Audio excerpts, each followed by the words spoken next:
Good morning, and thank you for joining us today. My name is Vadim Astakhov. I'm Solution Architect from Amazon Web Services. And the topic today is how national transportation software providers can migrate mission-critical test infrastructure to AWS with the AWS system integrated partner Cascadeo. And when we start talking about migration to the cloud, the first obvious question is, why do we want to run Windows workload in AWS? And I'd like to stress out that AWS helping customer to move Windows workload to the cloud since 2008. So we have more than 9 years experience. And listening to the customer, we know that migration to AWS led them to reduce the burden to the IT staff. AWS let customers quickly spin up resources as they need them, deploying hundreds or even thousands of servers in a minute. That means they can very quickly develop and roll out new applications, and it means teams can experiment and innovate much quicker and frequently. If experiments fail, customer can always deprovision those services without risk. Another strong reason is cost saving. If you look at how people end up moving to the cloud, almost always the conversation starts and ends up being a cost. And AWS allow customers to trade capital expenses to variable expenses, basically paying for IT as the customer needed. And the variable expenses much lower than what customer can do for themselves because of AWS large economy of scale. Also, AWS has fostered innovation in an incredible way, and AWS Cloud Platform expand almost daily. Taking more specifically of the breadth of our functionality that exists for Windows workload, I would point out that AWS always offers the latest and greatest version of operation systems, Windows Server and SQL Server. Also, at the same time, we maintain backward compatibility with the older versions. Customer can use services with licenses included or transfer their own. Also, management enhancement are where AWS are headed. We have run command, and it sees rapid adoptions, and customers are pushing us to innovate in this area. In case of hybrid cloud solution, we have hundreds of thousands of customers that already leverage an AWS and hybrid cloud configuration with virtual private cloud and direct connect. Now we even adding more capability with on-prem support to run command, which is based on the customer request for more hybrid cloud management capabilities. We can provide more than 100 different Windows ISV listed on the AWS Marketplace, more than 30 different predefined AMIs for Windows offering, and almost 41, I guess, different instance type, which is optimized for CPU, memory, I/O, even graphics. And those instances group in 10 different families. All of those allow us to group all the benefits in 5 major categories, and I will quickly go through them.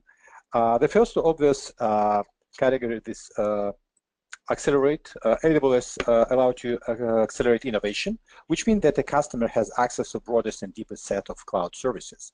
In comparison, in 2016, we released more than 1,000 new services, which is almost 40% increase compared to the 2015. Customer can provision resources on demand and eliminate length procurement and deployment cycles. They can establish global footprint without cost or time associated with building new facilities. The customer can integrate it with emerging technologies such as Internet of Things or machine learning. And they can focus on delivering customer value instead of time-consuming hardware maintenance. Another benefit is cost reduction. Customers basically pay only for what they need and replace capital expenses with operation expenses. They can bring existing Microsoft software licenses and continue to deliver the value from existing on-prem investment. Also, Amazon EC2 reserved instances can save up to 70% of the compared to on-demand. And also, a customer can improve application performance without hardware refreshment. So they basically can do the horizontal and vertical scaling on AWS.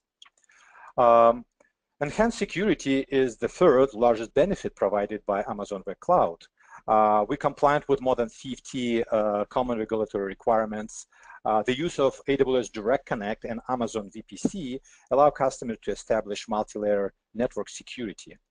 Customers can integrate with existing Microsoft Active Directories, user groups, and credentials, and integrate with AWS Identity and Access Management. They can protect data in transit and at rest, and also leverage leading third-party security solution available from AWS Marketplace. By use of AWS Global Infrastructure, customer can establish multi-region redundancy, which basically allow them to choose with a variety of Amazon EC2 instances, each designed with different configurations. Solution can be designed to immediately respond to changes where resources require it. Customers can leverage auto-scaling and elastic load balancers. We provide full visibility into service health, their performance, and availability from the single pane of glass. Also, AWS provide variety of tools and simplify management at scale. Customer can leverage automation capability provided by us, which basically free them more time for innovation. For example, they can offload Microsoft SQL Server administration task with Amazon RDS, which basically can save 100 hours of database administrations. We have largest partner network for migration and management, and our customer can get same support from Microsoft as they currently do on-premise. Finally, I would like to emphasize the licensing options on AWS. There is two options. Customer can use services with license included. So the current and legacy version available from a marketplace or AWS Management Console. License cost included in the AWS bill, and we handle license compliances. Another options, customers can bring their own license. They can use license mobility through software assurance from Amazon, or make use of Amazon EC2 dedicated hosts. Customers can exchange license investment to cloud and pay only for AWS services they use. In that case, they will have to be responsible for the license compliances directly. Now, I would like to pass the stage to our partners, and I'm glad to have them co-presenting today. Hi, so my name is Albert Lubis. I'm a senior program manager for a major national transportation software provider. One of our efforts had been to look at a way that we can take an initiative that we provide software for, which is positive train control. In 2008, the federal government mandated the rail safety protocol, and what that did is that forced the railroads, major railroad systems, to get together and figure out a way that they can communicate one to each other, and as they have these cars and trains traveling through the tracks, they are able to track them, know the location, and then also send emergency messages to those particular train systems. What it does is it also stops the train if there is an intersection where there had been a dispatch that had occurred, or if there's a maintenance vehicle on the track because maintenance is happening and the other railroad provider did not know that. It sends that alert to them way ahead of time, so that train is then stalled and is no longer on that track and prevents from collisions or any other issues occurring within that platform. So one of the things that we did was provide a software to be able to do that. What we also did is we looked, as we continue to grow that software, as all of the transportation providers utilize it, we started looking at our ability to deliver it. And in the ability to deliver it, we needed a method in which we could continuously test and deploy our software. We staged a performance and a bigger environment 2 years ago, and within that last 2 years, we actually used 98% utilization of that physical hardware. So we sought out to look at what are other alternatives that could A, be cost effective, B, provide governance, C, allow for our executive leadership to have kind of an overarching what does it take and what does it cost to actually deliver software to our customers. Our deployment model is a little unique. Our motivation to move to the cloud was to try to move towards a parallel infrastructure. We had single-threaded use cases, and we weren't able to do parallelism due to the fact that our hardware constraints had been met. We wanted to eliminate just VMs that we continually had. We wanted to be able to test our software in a greenfield environment. We found that we were having false successes or false positive reactions in our test cases because we were using VMs that had been for all intents and purposes dirtied or configured to work and optimized for our software. And then the other thing is to know what's the cost. So how much is it actually going to cost us to deploy our software and the infrastructure to support it? And then we also wanted to look and say, what are the best technologies that are out there to help us achieve each one of those goals? So what was the VM Cloud Deployment Project? It's an initiative for MCC to solve the ongoing need for our teams to utilize virtual machines as platform to test. So the opportunities and problems that we were trying to solve was the governance over the request and deployment of our VM machines. Today, basically any engineer can request it and IT provides it. We have over 5,000 VMs, of which 20% is being utilized after we did our reports.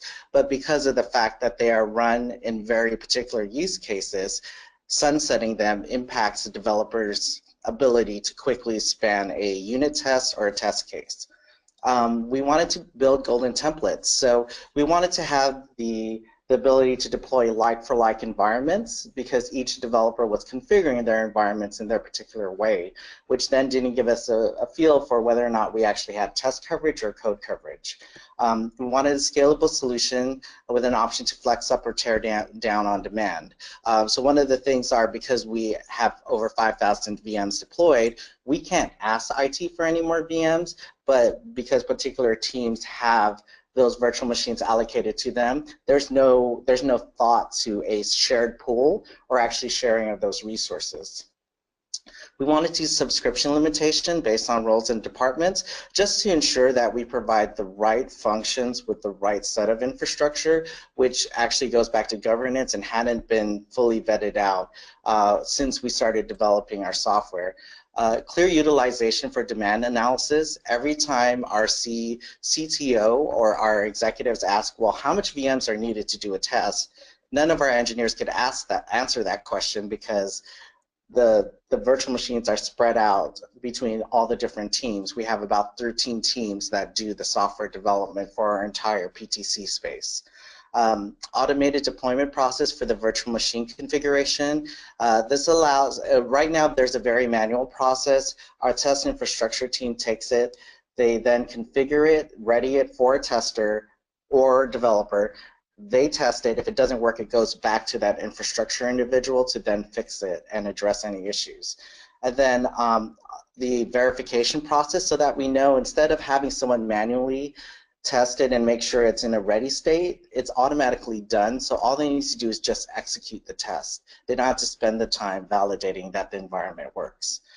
We have opportunities for dispatcher. Dispatchers are our personal internal software, which allows for the kind of release of all the test cases and this and the infrastructure control over which test cases end up in which set environment. And then opportunities for RNS. It's our internal tool called Radio Network Simulator.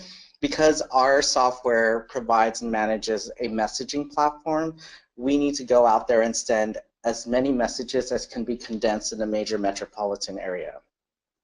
So as is, today we have a private cloud infrastructure. Our present solution is very manual. It takes about 3 to 4 days to have a VM fully vetted out. Usually our teams are waiting 1 to 2 sprints for our test infrastructure before they can actually do testing on their code base. And then if there are any failures or anything that happens, it takes 2 to 4 resources in order to fix that. So our phase 1 was to come to an MVP scope. So having the minimal viable product, how can I take all of these manual processes, automate it, place it into a cloud infrastructure where we can scale up and tear down, on demand. So we looked at it and we wanted to automate the cloud infrastructure that's taking all the networks, the summits, the security, and the connectivity, provide a pipeline so that we could do continuous integration, so working with our Jenkins platform, working with our build engineers, and then being able to auto-scale using Amazon's auto-scaling solution to go to the request for each nightly run or each component test run, and then create a queuing mechanism that we can queue all of the test cases and then efficiently scale up or tear down as needed. And then the last thing was to provide monitoring. So one thing that our IT team was unable to do is to actually see how well is our environment doing, when do our regression tests run, and how often do we use this infrastructure. That level of visibility had not been there. That's one of the things we wanted to do with this effort. All right, so I'm Jared Reimer. I'm with Cascadeo. I was the founder of the company about 11 years ago. Cascadeo was started in Seattle and is now a multi-regional company with operations in the United States, Canada, and Asia. We pride ourselves on being kind of the sweet spot where we're large enough to have a team of experts across different disciplines and technology platforms. We're large enough to have achieved the top partner status with AWS, putting us alongside much larger consulting firms, and we've been around for a decade. But we're still small enough that you can talk directly to the leadership team, and you have access to our best engineering talent. So what sets us apart? I think aside from the fact that we've achieved top-tier partner status with a bunch of the names you know, I think we are different in the sense that we try to get customers to think about automation as the first step, not the last step in their cloud migration journey. Specifically, the lift and shift model that you'll hear a lot about in the press and in the news, and perhaps from other firms, is sort of the idea of taking your existing deployments, virtual machines, packaging them up, shipping them over the wire or even through the mail, putting them onto somebody else's computer, and then reviving them with minimal modification to get something working early. And as we hope to demonstrate today, that's really the last resort. That shouldn't be your first resort. We really believe that the right approach here, having been through this migration process dozens of times with different companies and different disciplines and fields, is to focus on automating the deployment and configuration first, and by doing that, the rest becomes quite easy. So why is that? I think that there's a fallacy that's been problematic not just in the IT world, but across engineering disciplines for the entire course of human history, which is thinking that you can build systems that rely on humans to babysit them, and that somehow you can achieve something resembling perfect uptime when you have humans at the controls. I kind of think of Homer Simpson at the controls of the nuclear reactor. The reality is that if your systems are predicated upon humans pressing buttons, watching screens, waiting for alerts, they're going to fail, and the consequences of those failures may be minor, they may be major, or they may be catastrophic. I think maybe the Equinix example is the most recent example of a catastrophic failure from failure of humans to oversee a system. So what are we really trying to do here? We need to be able to run thousands of these tests in all these different configurations. We've got to be able to do them all the time. We want to get out of the business of reusing contaminated virtual machines that have been previously reused and move to a modern methodology, which is to dispose of those virtual machines after every test run and replace them every single time with what we call immutable deployments. The idea of an immutable deployment is exactly what it seems. You deploy once, you do not log into it, you do not tinker with it, you don't fix it, you don't mess with it, you let it run and then you throw it away, and you repeat that process endlessly. By doing that, you always have the provable ability to redeploy, meaning you've solved a lot of the hardest problems around disaster recovery, business continuity, configuration management, et cetera, implicitly. Another thing that we think really is important to note, there's a lot of components to IT infrastructures that historically have been based on running servers and managing servers that now can be done using higher order services. So, for example, Lambda is an Amazon-specific technology that lets you write code that gets executed when it's needed, but doesn't obligate you to run one or more virtual machines behind a load balancer with monitoring and systems administrators. You can simply write the code, tell Amazon when you want that code to be invoked, and let them figure out how to deal with scalability, with redundancy, with load balancing, with security, et cetera. And this is a pretty big deal. Similarly, there are higher order services, some of which are AWS specific, some of which might be third party, that deliver a lot of business functions that previously IT groups and companies had to do themselves. And I'm not just thinking of Exchange or SharePoint now being Office 365 or something similar. I'm thinking of functionality like continuous integration and continuous delivery and monitoring, telemetry, analytics. All these types of services are now available as components that you can integrate freely into your solution architecture, freeing you not only of the engineering lift to develop these things, but more importantly, over time, removing the distraction of operating them, monitoring them, scaling them, what have you, because that's part of what you're paying AWS to do. And for the companies that get this, this is an incredibly powerful thing because it lets you innovate so much faster. And in this day and age, what really matters is not the size of your company or your budget, it's how quickly you can innovate through iteration, right? If you can't keep delivering new business capabilities rapidly, your competitors will, and eventually you'll find yourself in the unfortunate position of playing catch up forever. So one of the key things about designing solutions for the cloud is that it's a series of compromises. It's never a straightforward flip the switch, write a check, and off you go kind of an arrangement. Availability in the cloud is a very different problem space because unlike conventional data centers, which we've always tried to build to quote unquote 5 nines of uptime through very elaborate redundancy schemes on the power systems, cooling systems, networking infrastructure, server infrastructure, et cetera, cloud providers, all of them, Amazon included, are very clear about the fact that you need to assume that a lot of the infrastructure underneath you is going to fail spontaneously and that you're not going to have any warning about that. So it makes you think differently about how you build systems and what your realistic target should be on the availability side. A lot of companies think that availability means end-to-end 100% application functionality, when in a lot of cases you can get by with something much simpler like a whoops, we're down for maintenance, we'll be back in 5 minutes page that's served if the primary application is unavailable. A lot of companies, I think, grossly overestimate and over-engineer availability for requirements that are not imposed on anybody but themselves. So we found that that's an area where compromise is really, really important. Similarly, with durability, if your tolerance for data loss is absolutely unequivocally 0, like your Visa and you can't lose a single credit card transaction, you have a much harder problem than if you can say, hey, we're willing to accept some small bit of data loss window, as long as we can quantify and understand what that loss window and exposure looks like. So rather than trying to build a system that never, ever, ever fails and that humans will continuously care and feed and babysit, we're going to accept the fact that in an uncontrolled worst case failure, we might lose a few test results, but that's okay because we can just rerun the test. So understanding what your tolerance is for a data loss window, for a recovery time, thinking through that on the business side will help guide the right technology implementation. Whereas I think if you leave it to engineers like myself, we tend to overestimate the requirements here and spend a lot of time on much harder solutions to problems than are often necessary. Similarly, scalability is a big change in the cloud.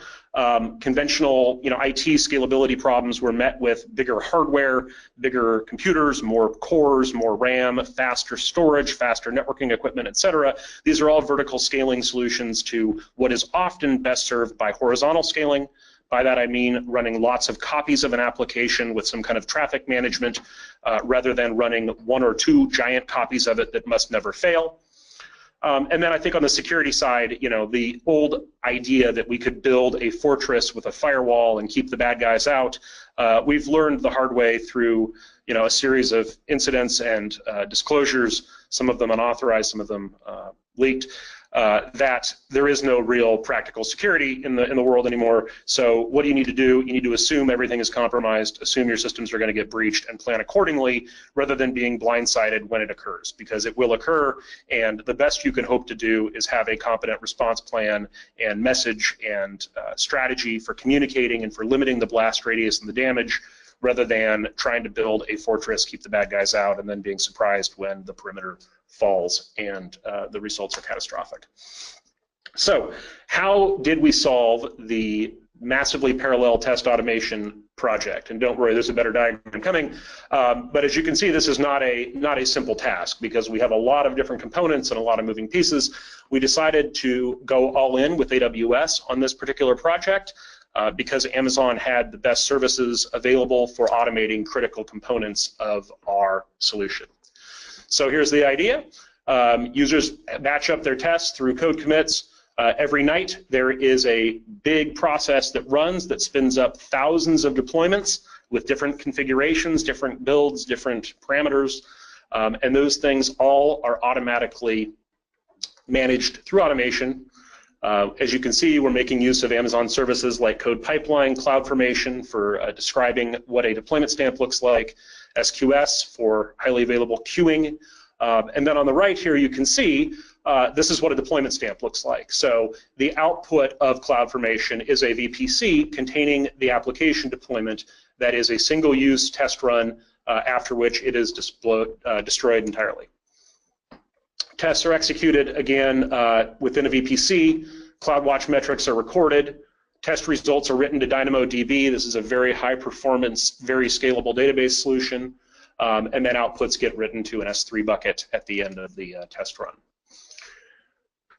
Long-term strategy is to improve visualization, analysis, and BI tools for these test results. So the idea here would be streaming all of the events, logs, metrics, test results, etc. through Kinesis. Lambda function writes that both to S3 as well as to Elasticsearch. Elasticsearch lets us use Kibana and other front-end BI tools for visualization, discovery, and reporting. Also want to feed test results into the AWS machine learning engine, which is a remarkably powerful and simple to use relatively new tool that lets you submit a batch of training data, and then the system will make predictions about what the next result should be based on the history. And this is one of these things that 2 or 3 years ago would have taken a room full of data sciences and computer sciences people, and they've made it into a turnkey service that pretty much anybody can use if you have some source of kind of training data. So a bunch of historical data, whether it's click paths through your website or people's buying habits in your shopping cart app, or really any data set you can think of where there's a clear, here are the indicators and here is the result. So we think that's really powerful for next-gen work around detecting anomalies and things that maybe we didn't think to look for in the test data. So why is it that we didn't just lift and shift, meaning take the existing virtual machines that had already been deployed and were being used in production and move them over the wire into AWS, hit go, and call the project complete? There's a lot of different reasons, but I think the key one is this, okay? You don't know for sure what you are testing or what you are running if you haven't recently redeployed it. So the reason for this is that computers over time drift from whatever their starting state is. This is because of patching, because of repeated software deployments, because of humans logging in with interactive SSH or RDP sessions and manually applying configuration changes. It could also be due to malware or third parties unknown that are making changes to the system state. And over time, the system becomes less and less predictable in terms of how it will behave relative to the baseline configuration.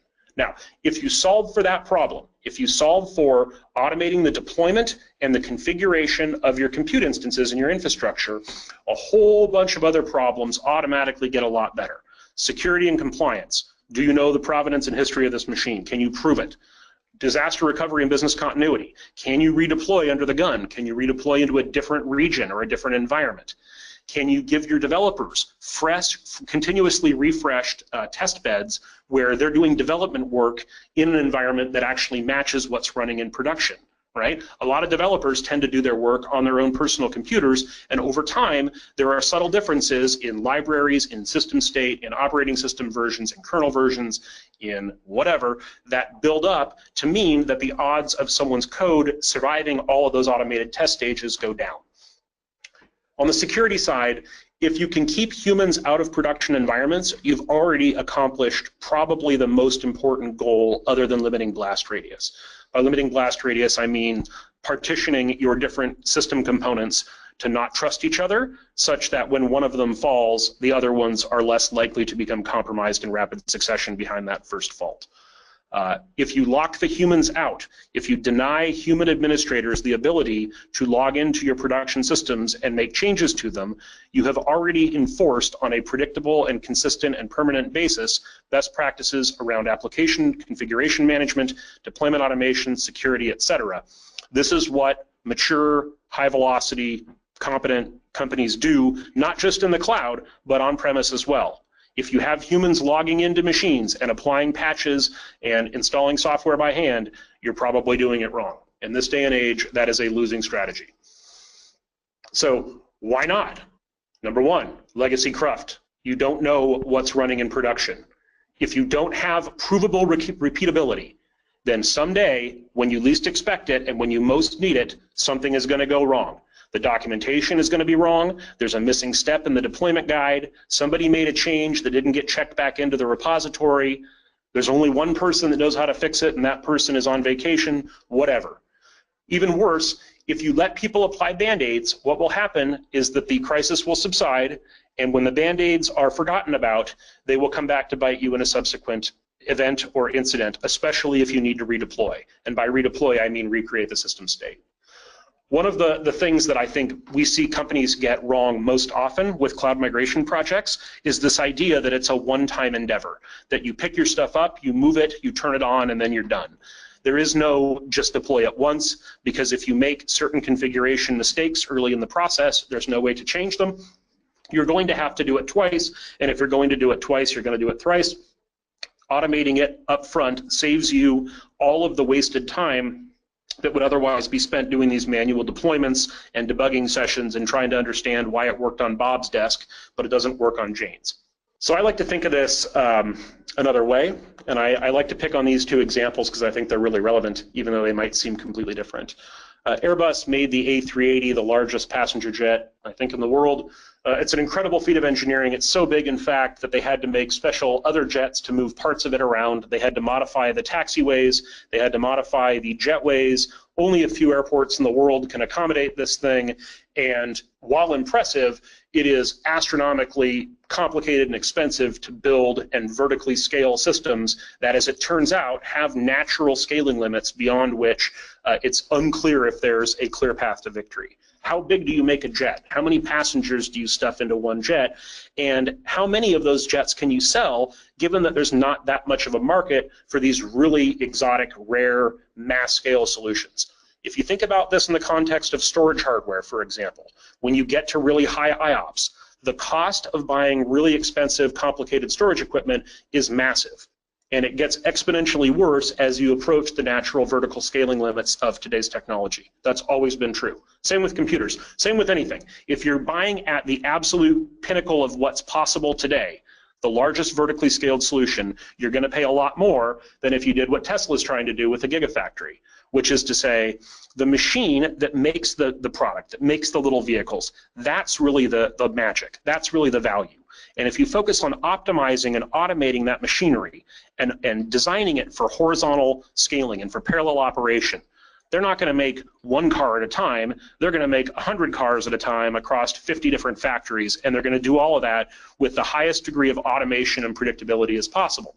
Now, one of the benefits of this is that if one of those cars happens to fail, it doesn't cause a catastrophic loss.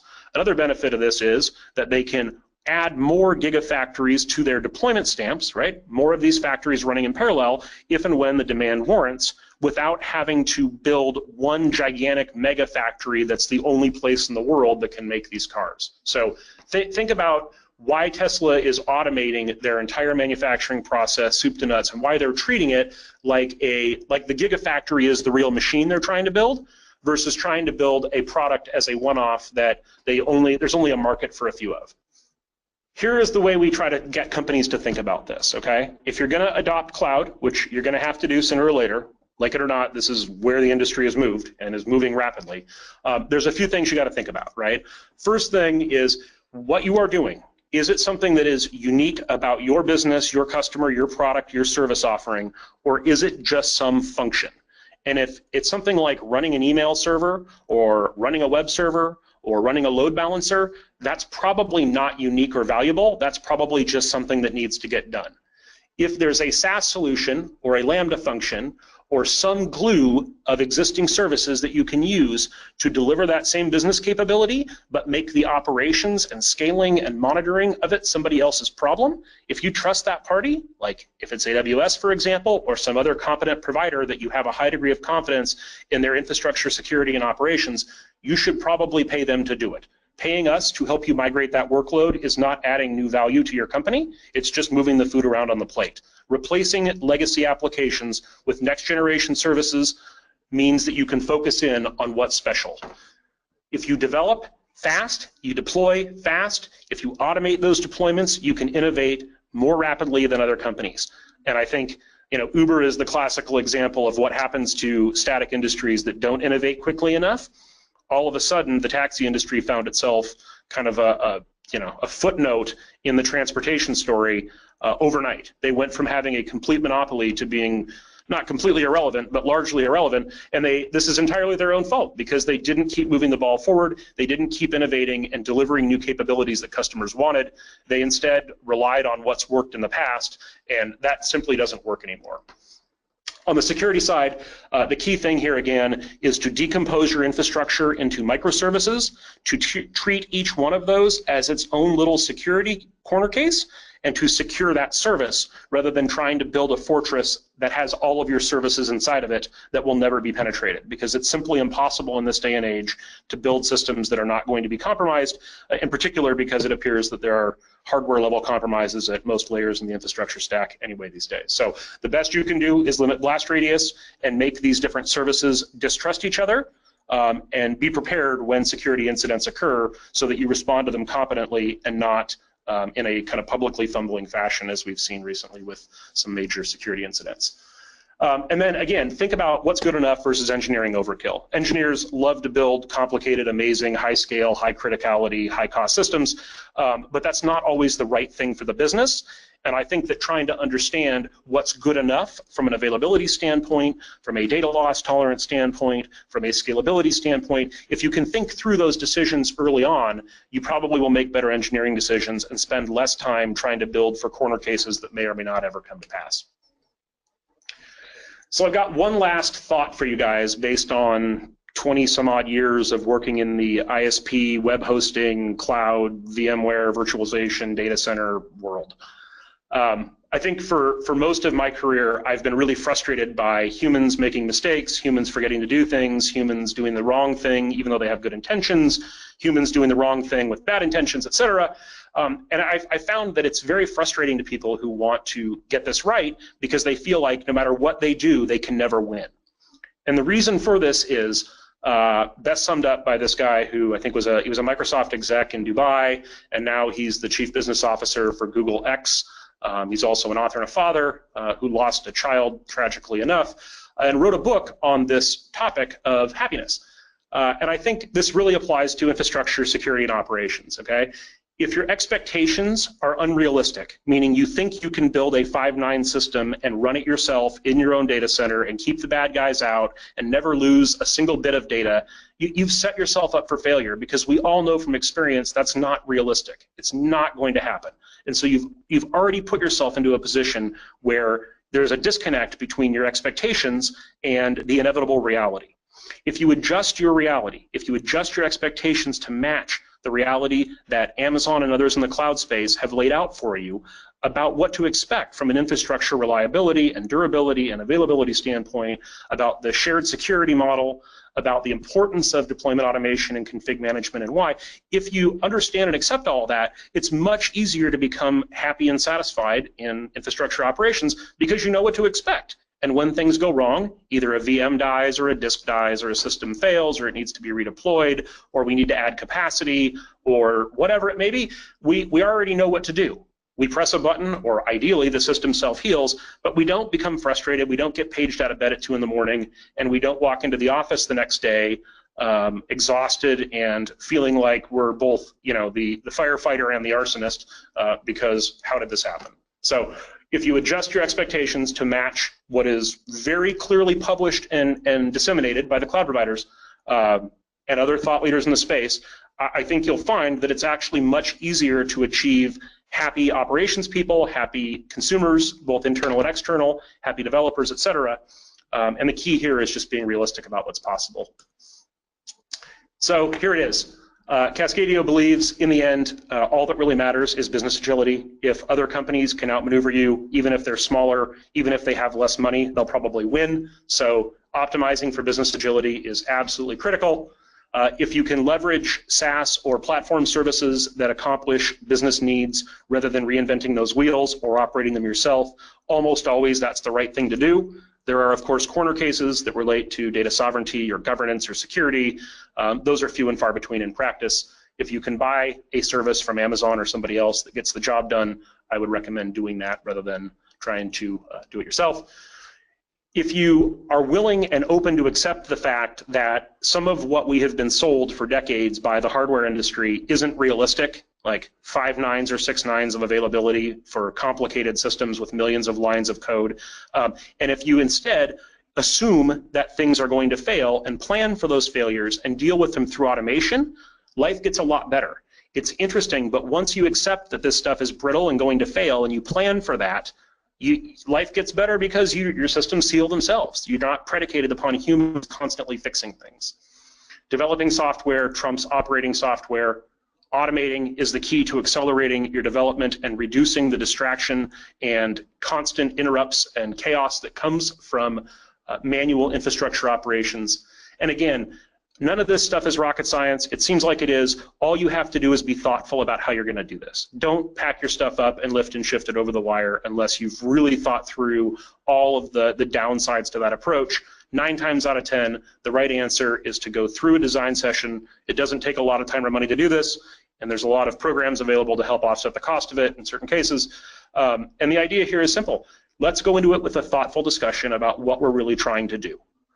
What are we actually trying to accomplish, and can we solve that problem with technology rather than just saying, let's build something cool and try to make it, infinitely scalable and infinitely available and infinitely secure, even though we all know that's not how it plays out.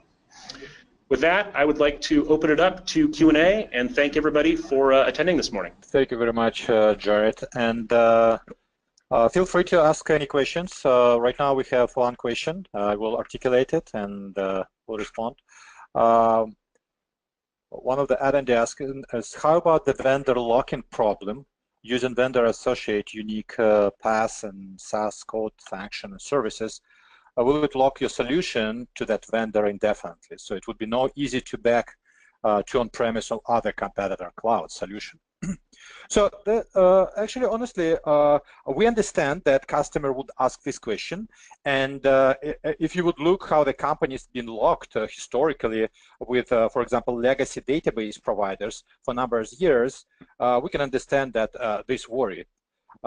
Those proprietary offerings have been very expensive, and they lock customers with the licensing and audit terms.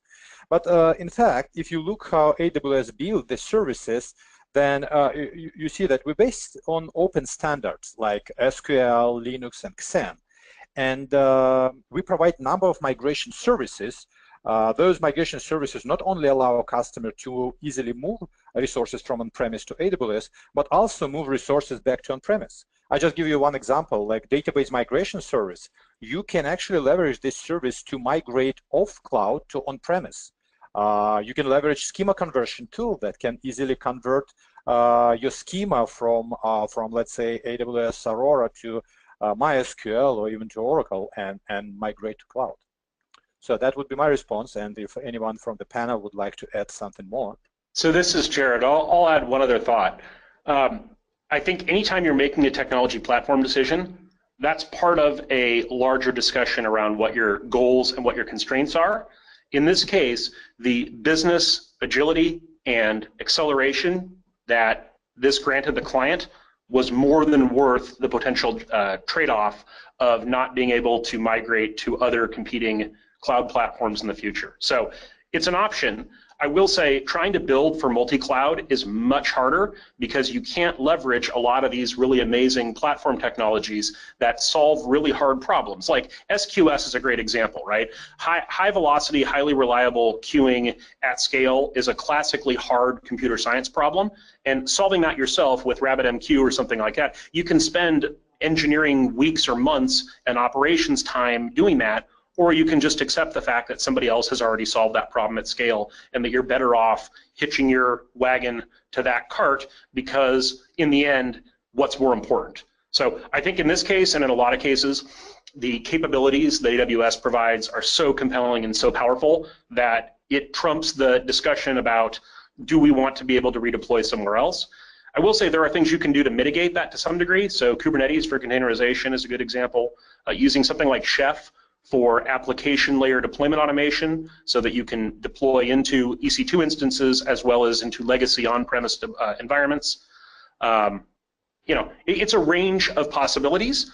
If you have an absolute mandate that you have to be platform independent, you can do it, but that carries a very steep cost in many cases that we've found most companies are not willing to pay relative to business agility and just getting things shipped out the door and being able to innovate rapidly. So there's a reason that AWS has achieved the degree of market share and dominance that it has, and it has to do primarily with all these added capabilities and tools and offerings beyond just running a virtual machine. Running a VM is easy, right? All the stuff that gets layered on top of it that largely negates the need to run those VMs in many cases, that's where the real magic is. All right, so we have another question. What if AWS discontinues to support a service that my system use? Okay, so we understand the worries that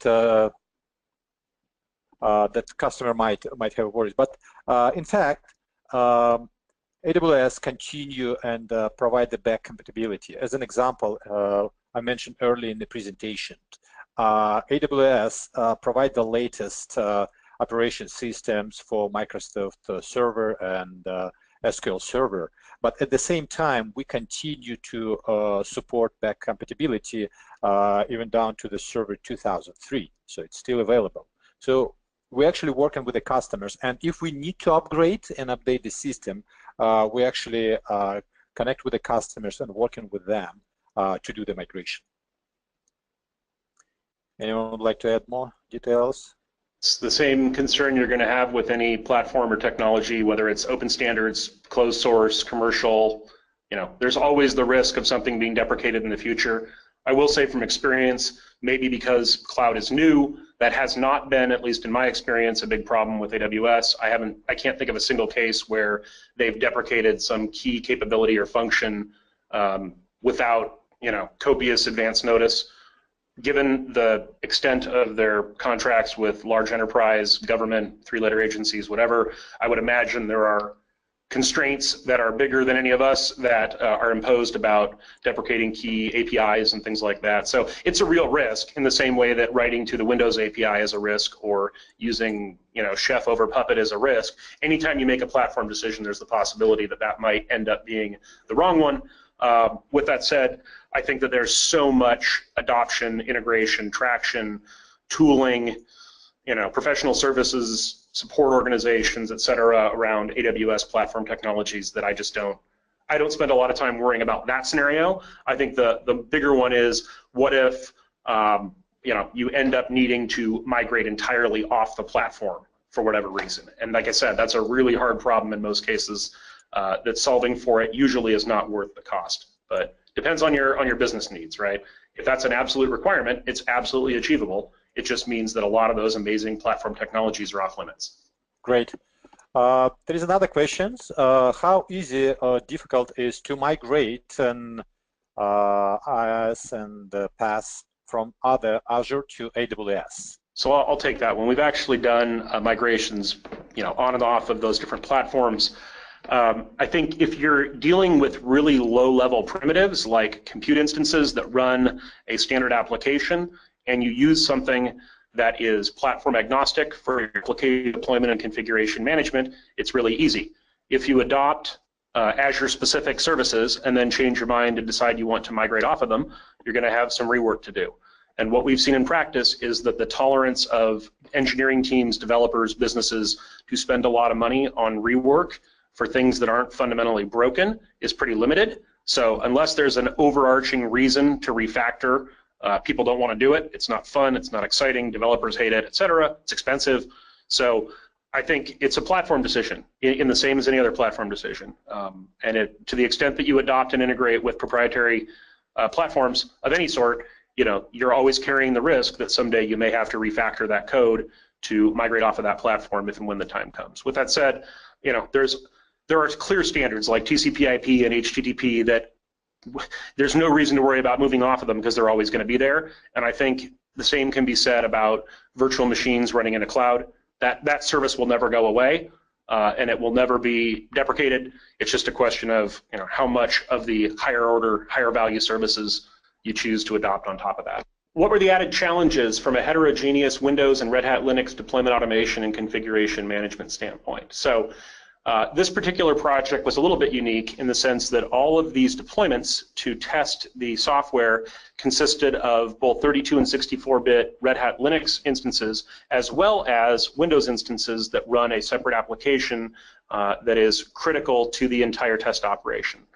So typically, you're going to have a set of tooling for Linux deployment automation and config management. You're going to have a set of tooling for Windows that is a little bit more Microsoft specific and centric, and you're going to run one or the other.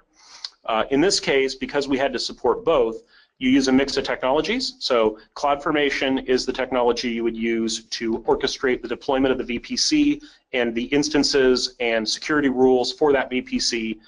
You might use something like Chef or OpsWorks for Linux systems configuration. You might use something like Windows DSC for Windows system configuration management. There are tools like Chef that are cross-platform that can be used for both, but there are very significant differences between how you manage and deploy into Windows versus how you manage and deploy into Linux. So it's a hard problem. It's not an unsolvable problem, but it's definitely something to keep in mind. If you have heterogeneous systems that are tightly coupled, you need to solve for the overarching deployment automation and config management of the VPC, not just single VM deployment automation and config management. If you can decouple them and turn them into two different services, all the better.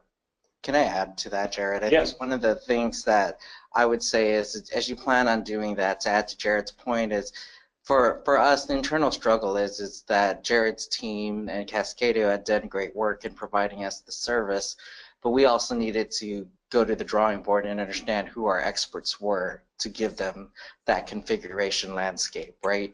So having the technical SMEs, having the folks identified ahead of time, then also understanding what difficulties and challenges you experienced are in your automation deployment process and try to walk through that. As he mentioned, the cloud design sessions are key.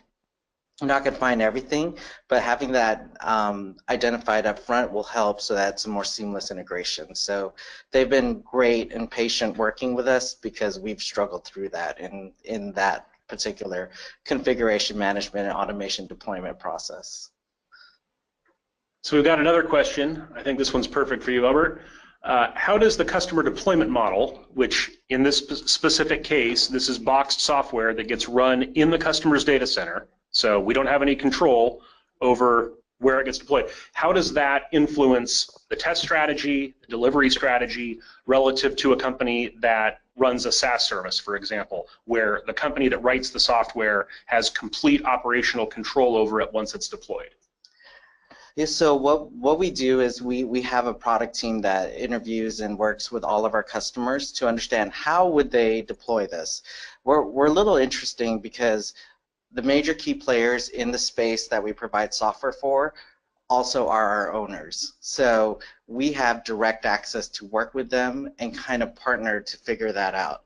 What we do is we provide a deployment model that says, this is the best way we've tested and validated that. And then if there's customization with that, we provide engineering support to do the customization with that. So it makes it difficult for us to do continuous delivery and to do continuous integration, but what we've decided in the future is to select our deployment model, and I don't want to say force, but encourage our customers, who are also our owners, to adopt that deployment model and show them the advantages of that being consistent and efficient for them. All right. Sounds we're almost at the end of our time, and thank you very much for everybody for attending this session, and thank you for our co-presenters, our senior program manager from Meteor Home and